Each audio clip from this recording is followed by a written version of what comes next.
any burden on me, only sustain me, and sever any tie in my heart except the tie that binds my heart to yours. If you have men who will only come if they know there is a good road, I don't want them. I want men who will come if there is no road at all. I will go anywhere, provided it be forward. David Livingstone. Thank you very much. Welcome, everyone, to another Gems from the Wisdom Tradition conversation. Today, we have Ana Morales presenting on the topic of dynamic balance from the photography of the tradition of the visual arts. Ana is a yoga instructor at Still Moving Center. She's been practicing yoga since she was 13 years old. And she also went to school for visual anthropologies with a focus in religion. And today she's going to be sharing her perspective on this topic that is on our almanac, dynamic balance. So I'll hand it to you, Anna. Thank you, Renée, for the introduction. And yay, Dustin. Hi, Carolyn. Hi, Dana. And hi, Robert. Nice to see you all. I only spoke at Gems once before, so I'm going to give it my best, but I do want to encourage you all to bring up any questions or comments that you have throughout. I want to make sure that we have a discussion, can learn from each other. I have a presentation, so I'm going to share my screen. If you cannot see it, please let me know. Oh, Shona, can you make me the, oh, thank you.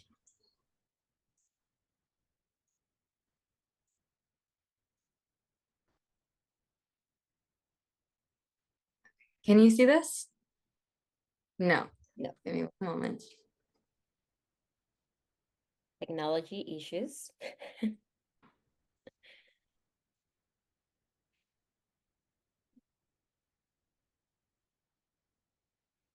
Can you see now?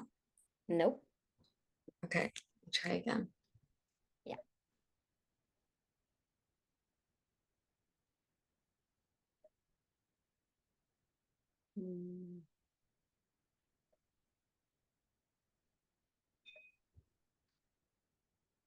You click share. Can you try making me host instead of co-host? Yes. See if that helps. Thank you.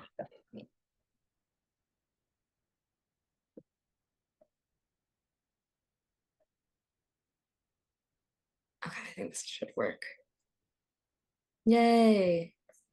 Okay, now you can see? Okay. So welcome. Today I'm going to be speaking on dynamic balance on the photography tradition within visual arts. Wanted to start with this quote by Ursula Le Guin from our almanac that Renée has crafted. You are afraid of losing your balance, but change need not unbalance you. Life's not a static object after all, it's a process. So I wanted to introduce myself a little bit to you all if I don't know you. Many of you might know me as a manager, a front desk person, a yoga teacher at Still Moving Center. But what some of you don't know is that I'm also a photographer, and photography is the first of my passions that I really took up and took throughout my adulthood so far. I studied in college something called visual anthropology. My degree was called religious studies through photovisual anthropology. But in short, I like to call it just visual anthropology, which is simply the study of human nature through visual arts. And for me, my mode of capturing visual art is through photography. And so these days, what I'm focusing a lot on in my photography practice and business is capturing love stories. So you'll see a lot of like couples and families through the photos that I used for examples throughout this presentation. So since I'm speaking from the tradition of the visual arts, I wanted to give a very foundational, fundamental theory on what visual art is. And the main theorists of visual art had come to the idea that there are 7 elements within all visual art. So you can think painting, sculpting, photography, drawing, so many different modes that we can create through. But all of them include these 7 elements. So the first of those is line, which is simply the space between 2 points. With several lines, we can create shapes, which are 2-dimensional objects. When we give depth to the shape, we get a form. So that makes it 3-dimensional. These forms have height, width, and depth. Then we have space, which is the distance between shapes and objects. So the space in this presentation slide would be like the beige background. That's called negative space. And it actually has a lot of value and abilities when you use it correctly. We have color as the 4th element, which is varying frequencies of light with different hues, values, and intensity. And speaking of value, that's going to be the 6th element, which is lightness or darkness of different hues and colors. So you can kind of think of it as a gradient like you see here. We can get super white, we can get super dark, or we can get in between into the more gray tones. So we'll be speaking more on that later. And then finally, we have texture, which is the way that something feels or looks like it would feel, especially if it's photography, 2-dimensional. Even if you can't feel something, you can still give the feeling of a texture through art. So all of these may seem super obvious and simple, but a lot of the times we're processing them subconsciously and not really truly thinking about what we're seeing, but just experiencing it as a feeling or a story. And so it's really cool to notice these different elements and see that we can break down why we're feeling a certain way or why a message is making us think a certain way. So those are the 7 elements of visual art. And that brings us back to dynamic balance. So what does dynamic balance have to do with this? In my opinion, dynamic balance within visual art is the way that an artist uniquely combines all of these different elements to create a piece of art that communicates their ideas, their emotions, and perspectives. So while every piece of visual art will have all of these elements, every single artist, every single piece of art that you see will have a varying degree of each of these components, depending on what they want to emphasize, what they want to share, what their idea is. And so we can find dynamic balance. We don't want to have too much of one thing, but not any of the other. To me, balance is moving, and that's what where dynamic comes from. So it's not just, 10% this, 10% this, 10% this. Having those varying different degrees of all the elements is what makes art interesting.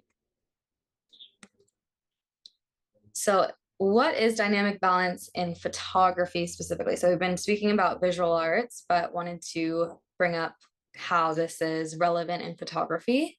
So I brought up some of these different elements and then ways that we can break down within each of them.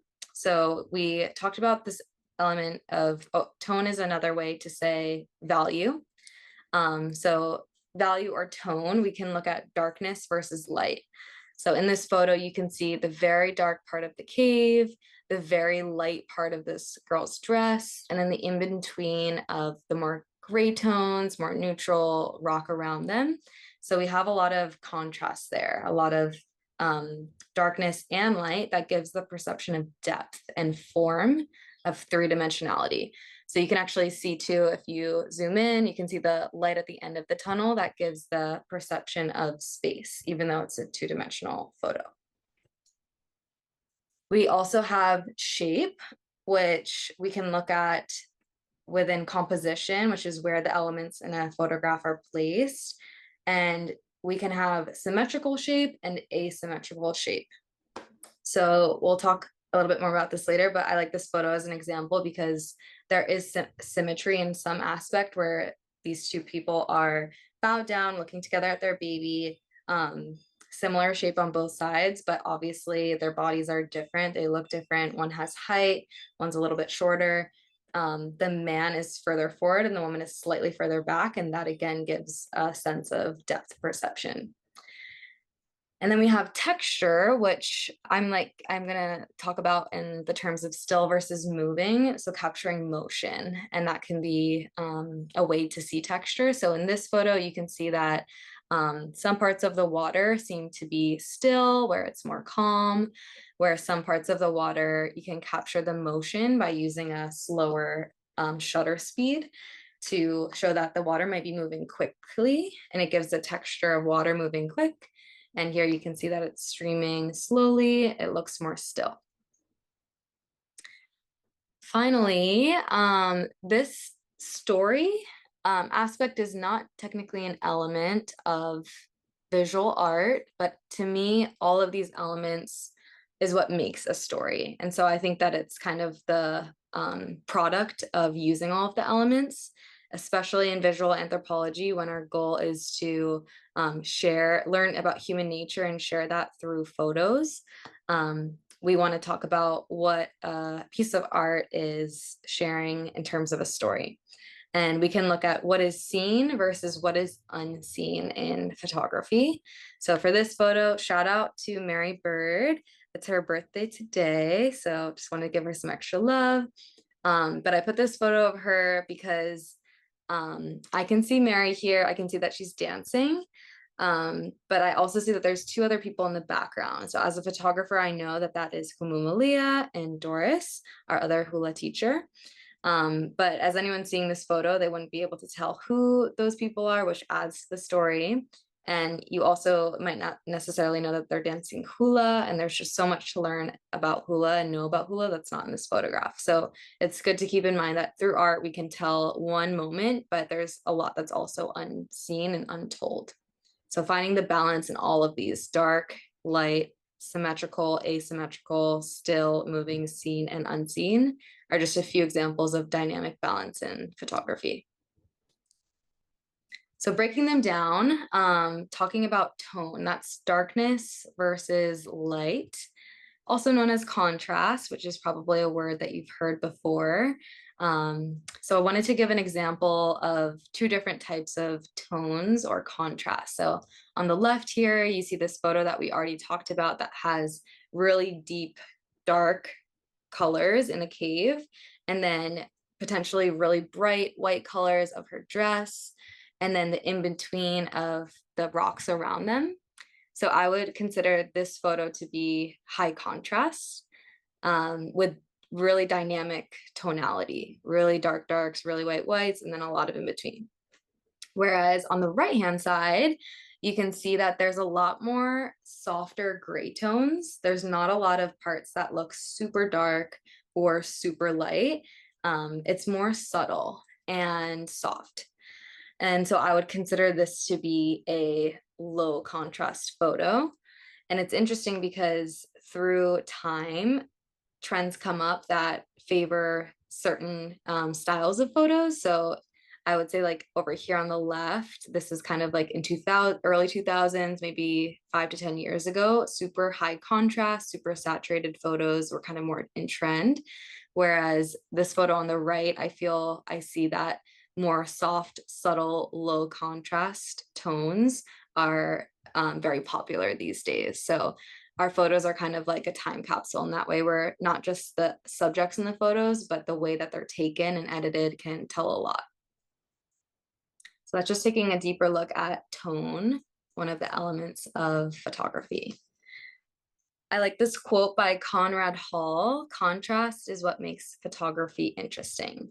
And so thinking about tone as contrast doesn't always just indicate lightness versus darkness. Contrast can also be colors. So you can see this really vibrant blue and then the really dark color of the cat with the bright eyes.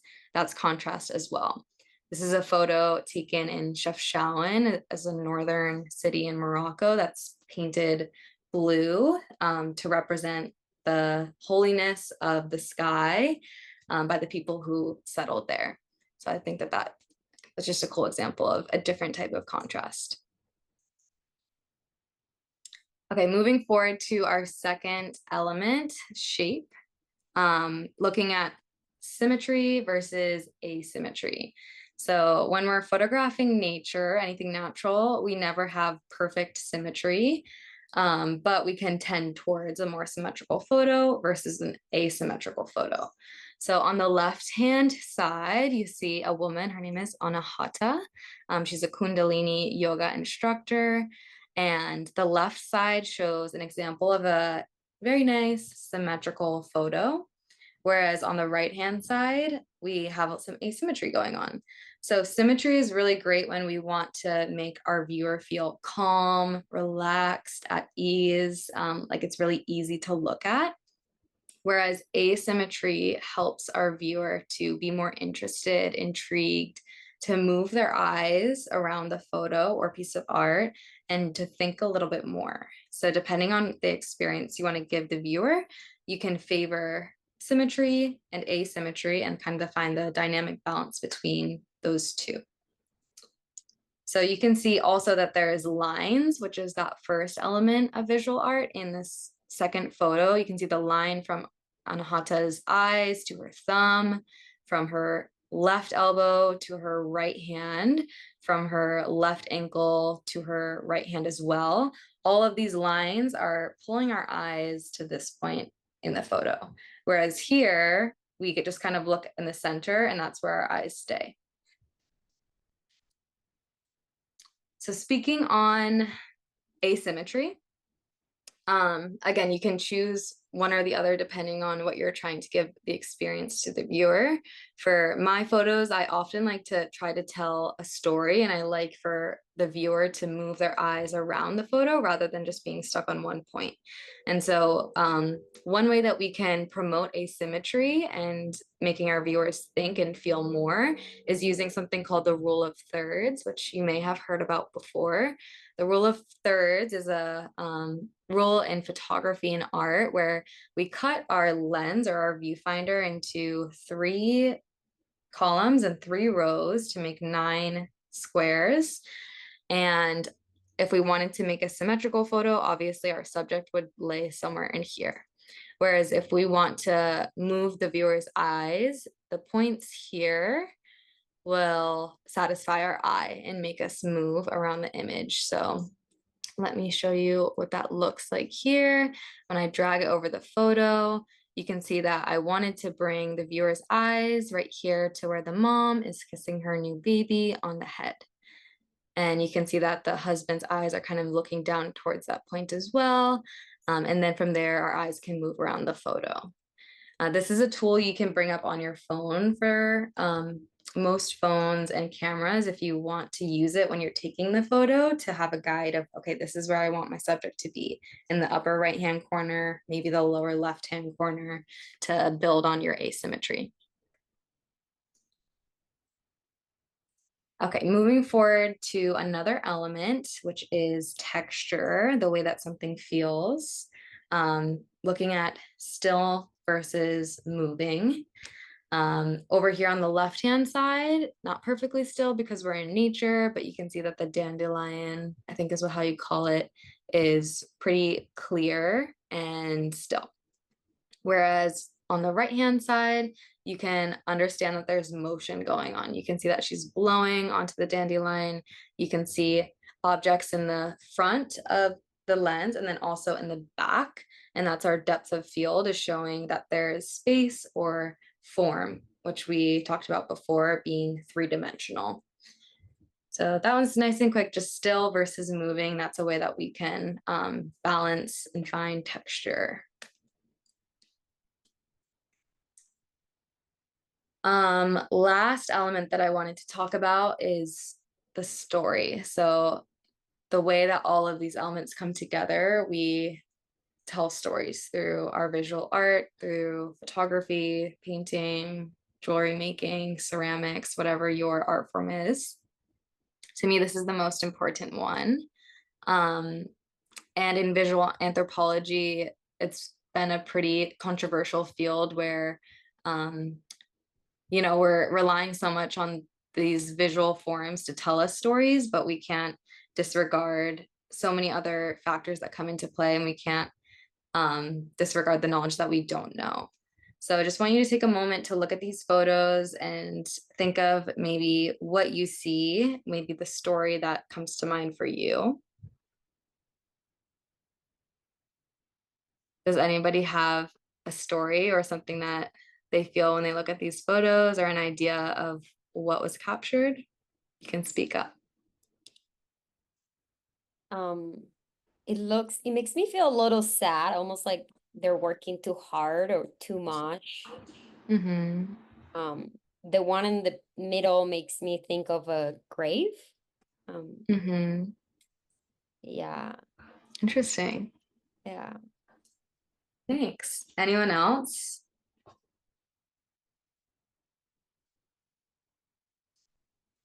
For me, the middle one looks like, I was thinking about prayer, like the wall, you know, how they put their hands on the wall and pray.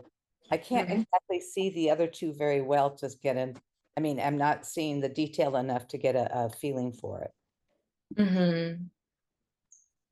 Well, that is very close to what this is, Diana. You have a good eye. And also Sharone, that is very similar to this story. So to give some context, this is a wall that is the last standing wall of the second temple, which is a temple that kind of was very important to Jewish people. This is a wall in Jerusalem. And people of all types of religions, ethnicities, nationalities travel to this wall. It's also called the Weeping Wall, and the Western Wall is what people call it. And what you do when you visit the Western Wall is you write a prayer on a piece of paper and you put it in one of the cracks of the wall.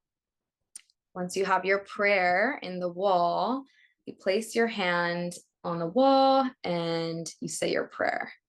And so this is just a series of photos from people placing their prayers and giving their prayers to the Western Wall. And it's a very emotional space. So what we can understand from these photos is the significance of the wall, the process that's taken when people visit, but there's so many stories in each of these prayers and each of these notes that obviously we don't know. So just interesting to listen to how we interpret different photos and different pieces of art, and also what is behind them that even the photographer or the artist may never know.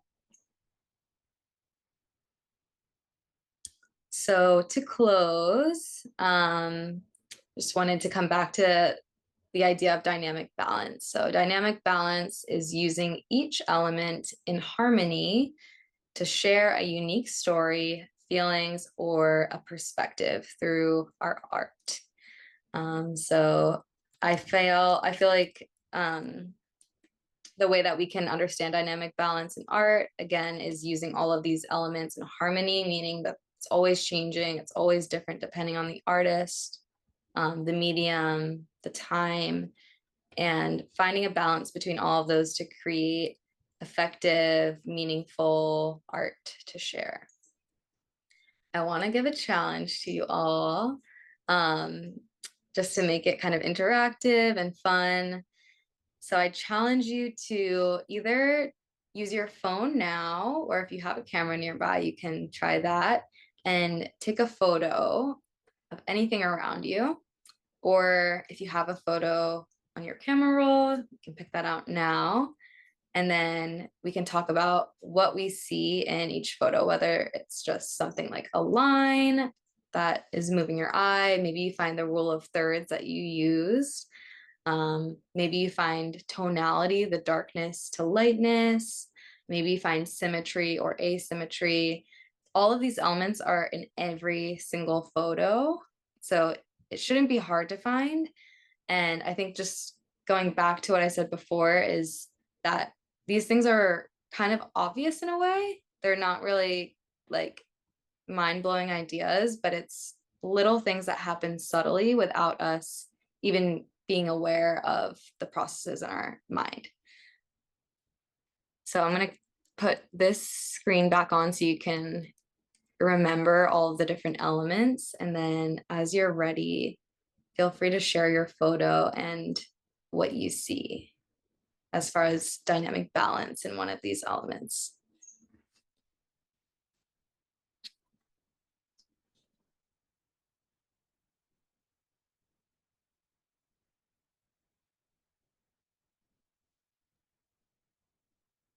I don't know how to share the picture. Yeah, let me stop sharing my screen so we can see. I don't even know where to Oh, put it. the Oops. phone went dark, but I think I saw it before. Okay, beautiful. Seeing the moon, palm trees, the sunset. So that was a picture that I took of the full moon the other day. So when you're talking about seeing it, there's different textures and the moon is in the middle, and it's Mhm. even though I don't know,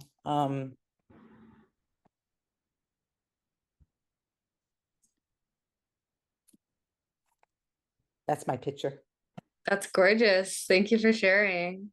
Yeah, I see like symmetry in the sense that the moon's in the middle, but asymmetry that everything around it is a little bit different to frame the moon, and definitely draws your eye right to the center. And it's really nice to look at. It's like relaxing and really beautiful.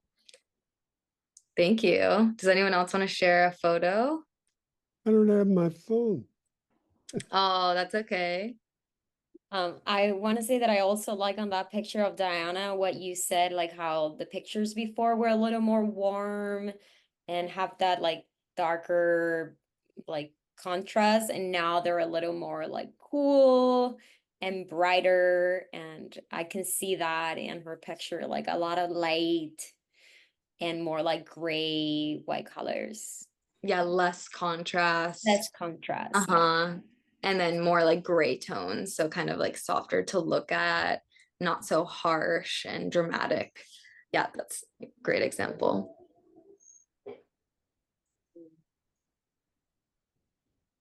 I Does have anyone else?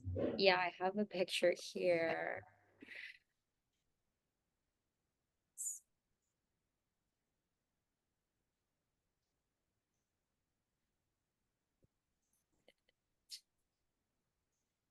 Oh.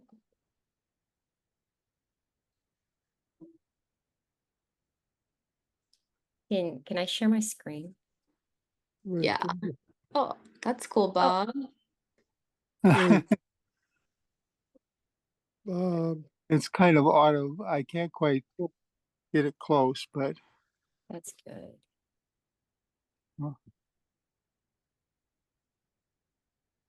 Oh, it's a cat or a dog. Oh. that's this bottom of a door sill. Oh, it looks so cozy. Yeah. That picture really makes me think of like what is the story of that cat? Like I think that's the first thing that comes to my mind. What's the story behind this?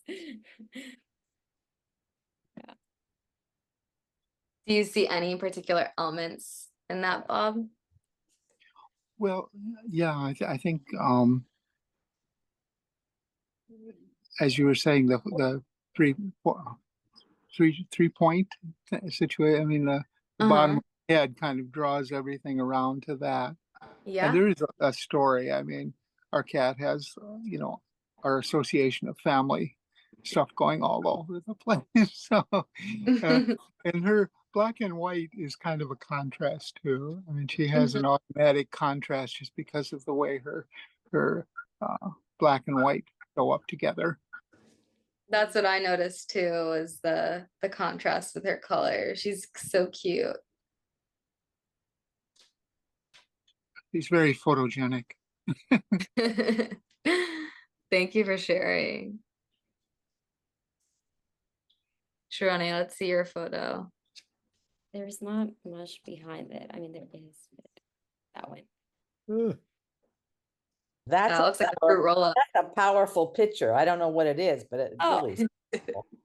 Yeah, it's actually the tea leaf that Hawaiians made like hats and lace and things around it. I took that picture a year ago at the botanical garden.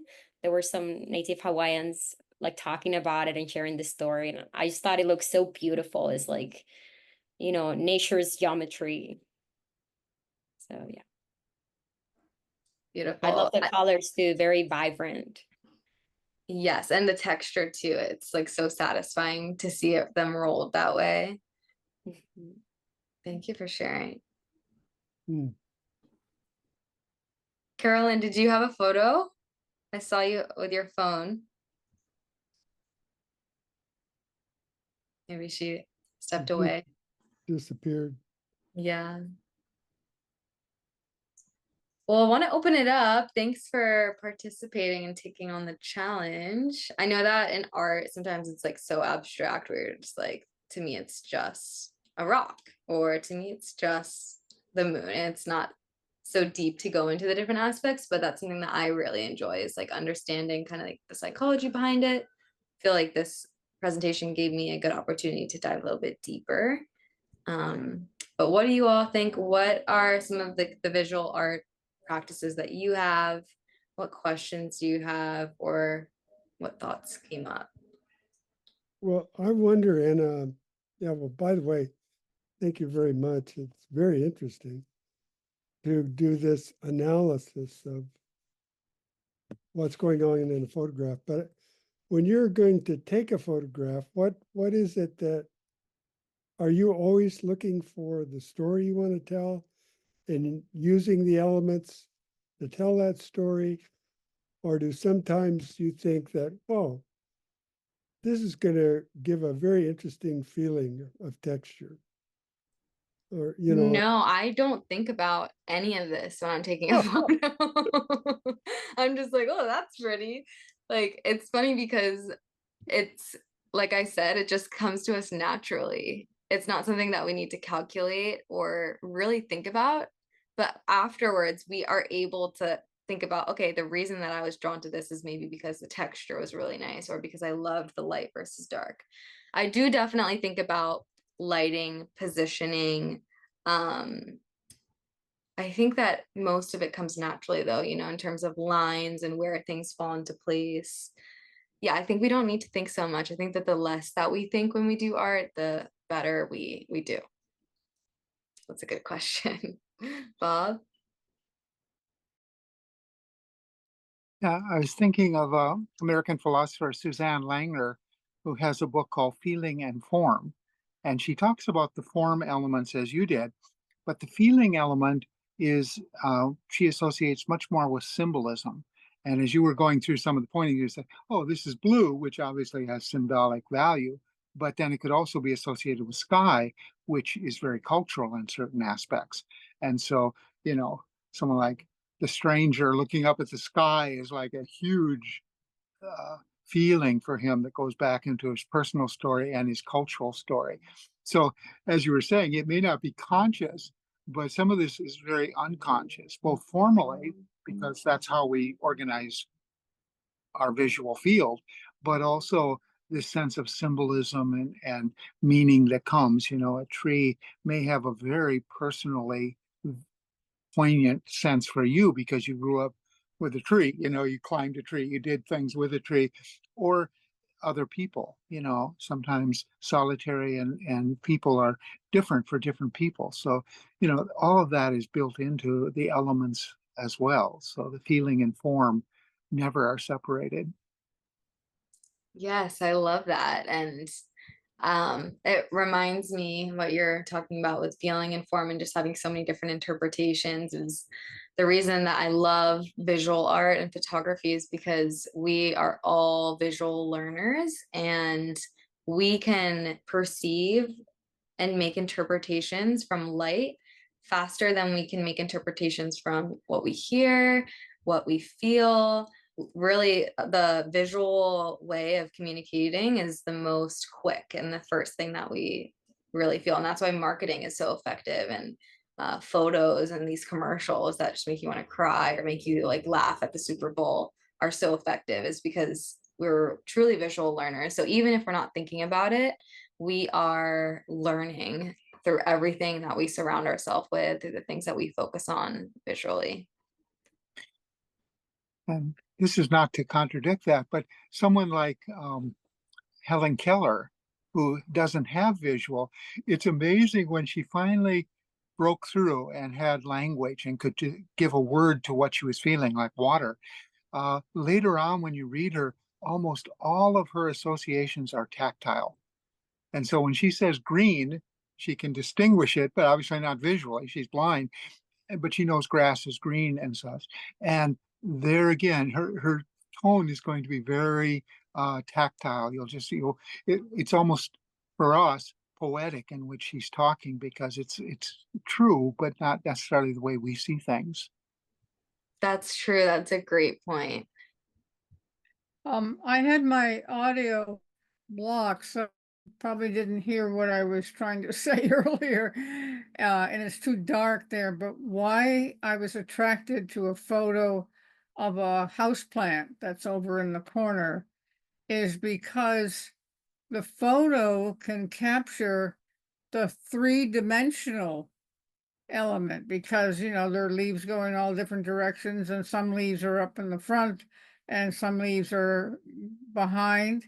So that's an interesting you might say phenomena you might want to speak to, how with a as we think of photos as flat, two-dimensional, but yet we take photos that are really come across as having three dimensions. So is there something you learn as a trick to make that happen more? That the photo comes out as recording three dimensions rather than just two. And also the other thing about photographing this plant is it's obviously has shows action, growth, if you will. There's a dynamic to it, and it's a living, and that's part of its being a living thing. So anything you could, it defies the odds, you might say, to have a photo record three dimensions and also kind of action in what even though it's stationary. Do you have anything to say about that and how you maximize a photo to get that three dimensions and to get activity? Right. No, I love that you can speak to how dynamic the photo is, and that it's like it's showing something that's growing, but it's kind of frozen at one point in time. And the fact that it feels three-dimensional, even though this is a two-dimensional form, this is the feeling that it gives us. And yes, there are many techniques to make things look and feel like they have depth. If you remember, I showed a picture of this cave where you could see the very end of it.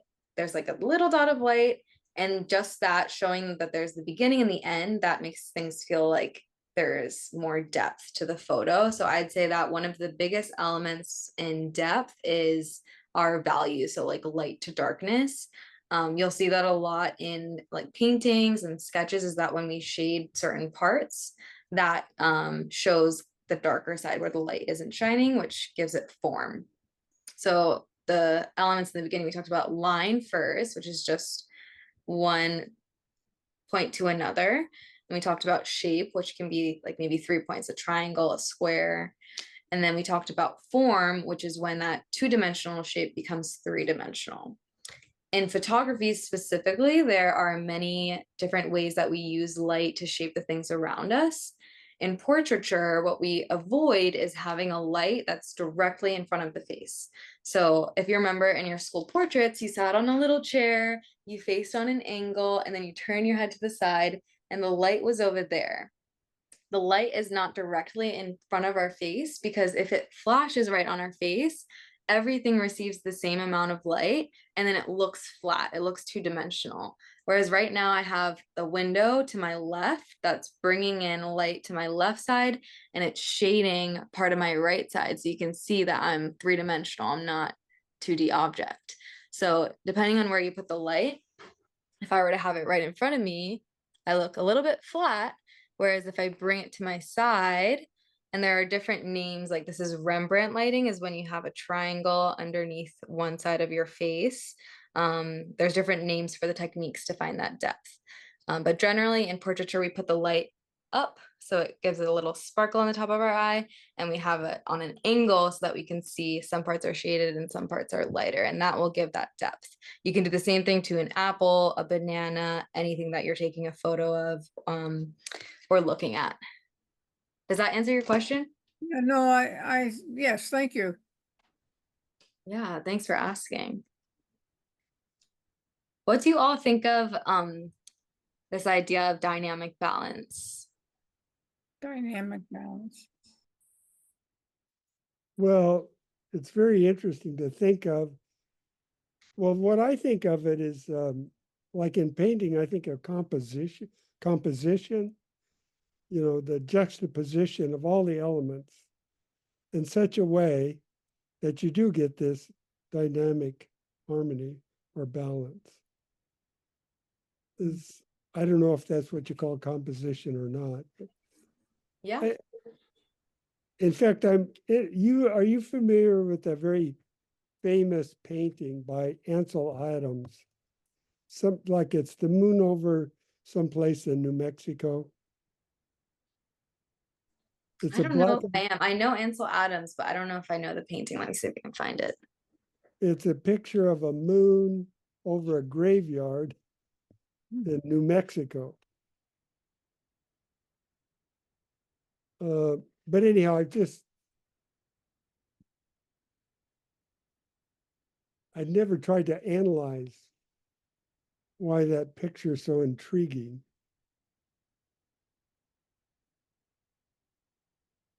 Well, Is anybody else familiar with that photo? I'm going to share my screen so we can see it and look at it together. well, I remember seeing it years ago. It does seem as if, I mean, that's one thing we accomplish when our setups. The desert is flat, seemingly without end or seemingly without anything in it. The moon is round, circular, a source of light, which we don't get into where's the source of light for the moon. That's a big question. But anyway, I think makes it interesting that you get both a circular bright object and a flat surface. And somehow I think that constitutes dynamic balance.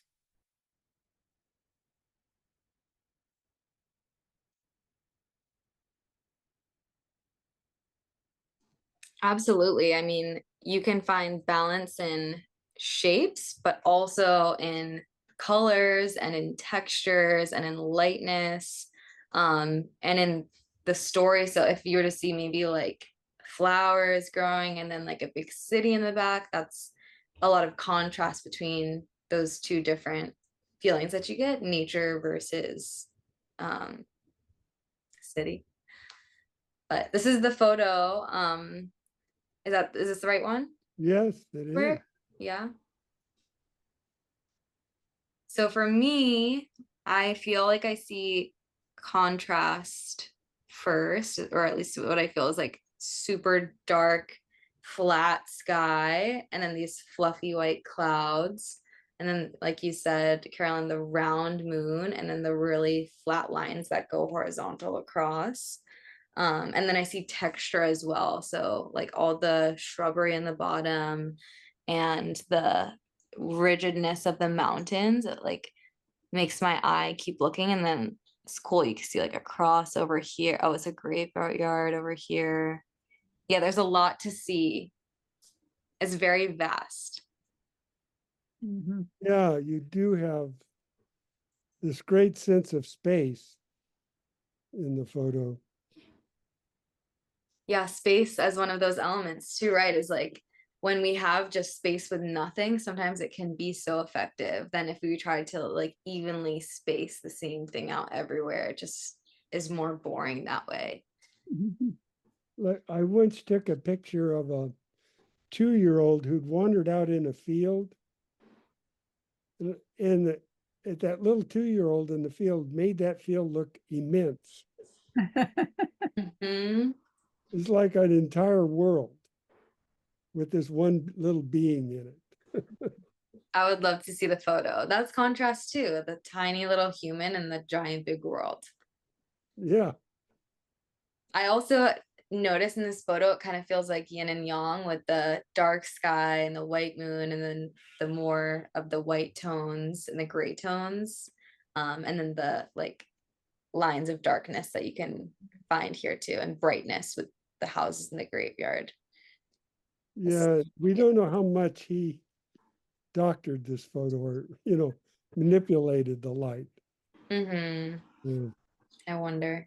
Let's see. What I like to see in this one is that it's almost like there's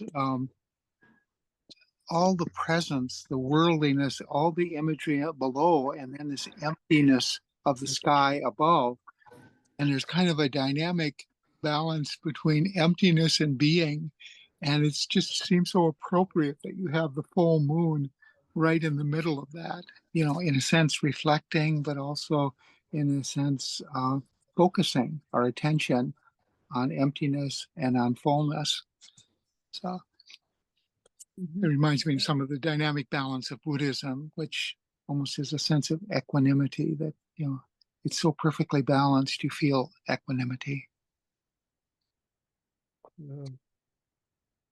What's coming up for me is how do we find dynamic balance in our life? How do we translate what you're sharing into not just pictures? I take a picture every morning and send it to some friends of, a flower or whatever. So pictures are something, but how thinking about these 7 elements and how we have a dynamic balance in our life of what we see, there's so many parts that we never pay attention to.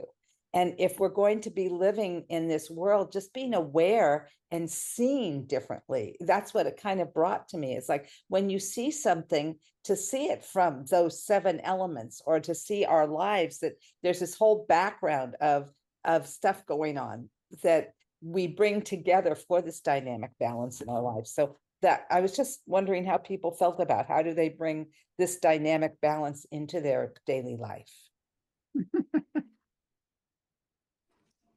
It's a very important question. Like, how do we make this relevant and important? And I think for me, it was interesting to like research these 7 elements and dive deeper into them and see how they all play a role in each of the photos. And I would challenge you all to think about like 7 to 10 major elements in your life: family, work, health, relationships, your house, your career. Identify what are the 7 things that are always going to be around me, and where am I putting my attention towards, and like how am I out of balance, and how can I come back to a balance that's not equal parts, where I'm like, okay, 1 hour for my mom, 1 hour for my dad, 1 hour for work. It's like that would be really interesting, just not realistic. So I would challenge you all to pick out your elements in your life and analyze maybe like how much of your energy you're putting towards each one and how they show up, and then how to find balance again. I also keep thinking this is going to be a little confusing. I apologize, but I know the topic is dynamic balance, but I can't help myself and look at these pictures, these images, and think of these ideas and just see a static balance too, right? The elements are in such a harmony that they're one. Like, I don't know, does anybody like get this feeling too of like a static balance intertwined with this dynamic balance? Like, I feel like when you find that dynamic balance, it just becomes like almost a static, like all becomes one. I think time is a factor in dynamic balance. I kind of have a informal rules that, okay, I'm going to do this, but no more than for 2 hours. And then I'm going to do this. Maybe it's take a walk. Maybe it's this is when I'm going to do household things. Maybe I'm going to just go in to my back room and read a book I'm interested in for 2 hours. So I think that's one way you get dynamic balance in your life. And the way you lose it is when you get bored, because you're just you kind of sometimes after you've been very busy and you come home and you're a little bit on the tired side or something. You don't there's kind of there's a flat space, and so then I think you're not going to get anything dynamic to balance. So those are just two suggestions, but we do use time a lot to shape our consciousness of what we're doing, why we're doing it, what is why it's needs to be done or something like that. So that's my suggestion.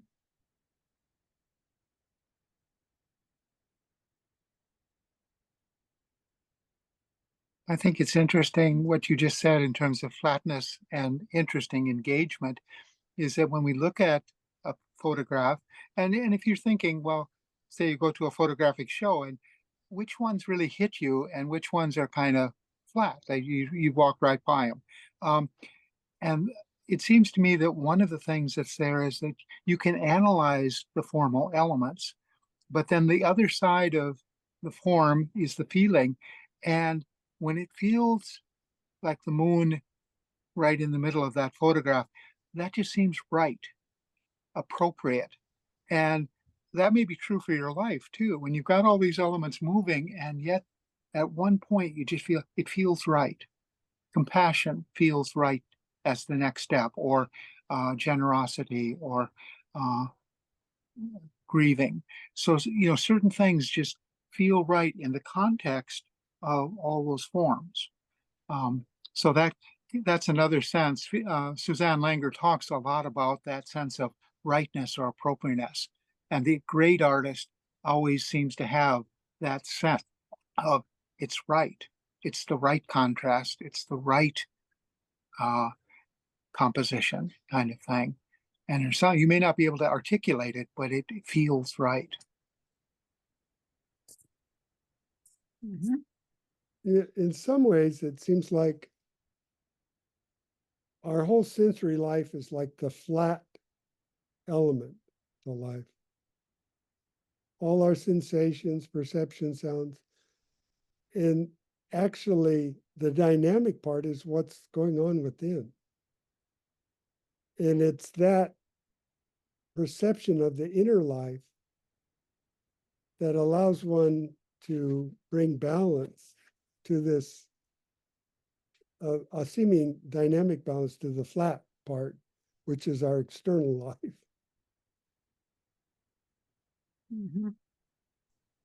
It's true. Like coming from more of a yogic perspective, I've been thinking about drishti lately, and drishti is our gaze, so what we look at and what we focus on, because that's how it affects us a lot when we gaze at a certain thing.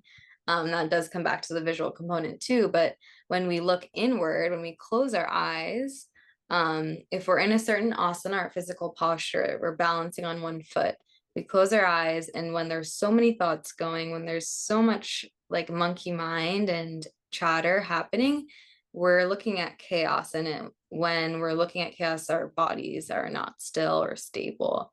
But when we use a drishti, we look at a still candle or a dynamically still candle, because it's moving, or if we have more of a focus maybe on our breath, slow and controlled and steady, and that's in our mind, our bodies also can become a lot more balanced. So it's interesting to think about balance in that sense as well, like to be able to use in our yoga practice.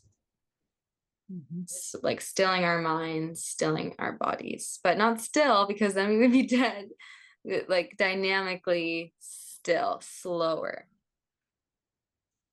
or more steady. Not sure Yeah. exactly what the word is. Corpses are not very interesting. I was thinking what you said was really important, because even when we look at a picture, it's our perception. It's the thoughts that create the emotion. And so whether it be our life or we see a painting, if it touches something in us, what is our perception, which someone else may see totally different. And so for me, it's being aware of what is my perception, what is causing the feeling, or what is the story I'm telling. And I have a choice. The choice is I could see it as awful, or I could see it as challenging, or it's so even pictures, the visceral experience, what you were talking about, Bob, I think is really important. But then it's also the perception. What are we thinking, and what is causing that? And to start being aware of that, even in balance, if our life is unbalanced, what's the perception? What are we working with?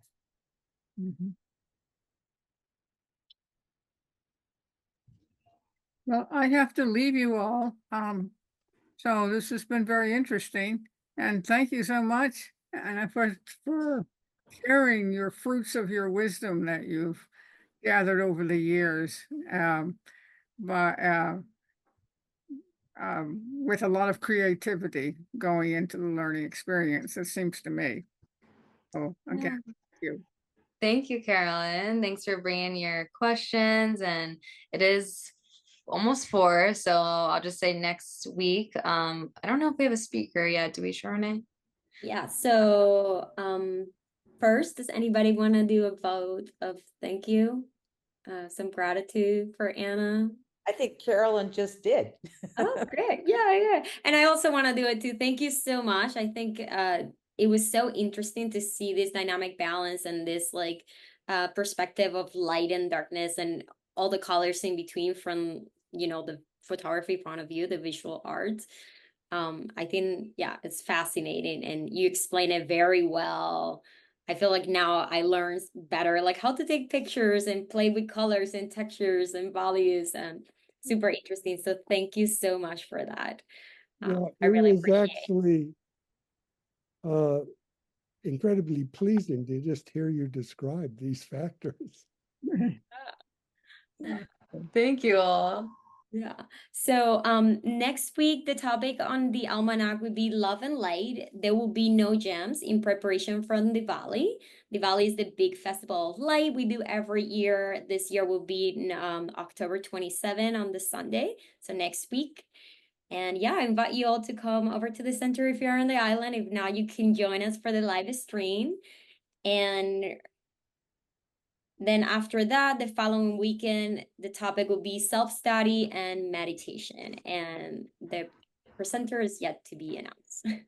And if you're coming to Diwali, make sure you reserve your spot. You can go through our website, because we only have a limited number of seats and they're almost full actually. So if you're coming to join us in person, save your spot. If not, like Sharona said, you can join us on live stream from home. Thank you everyone for being here. I hope to see you in a couple of weeks. Aloha. Thank you, Anna. Aloha. Aloha.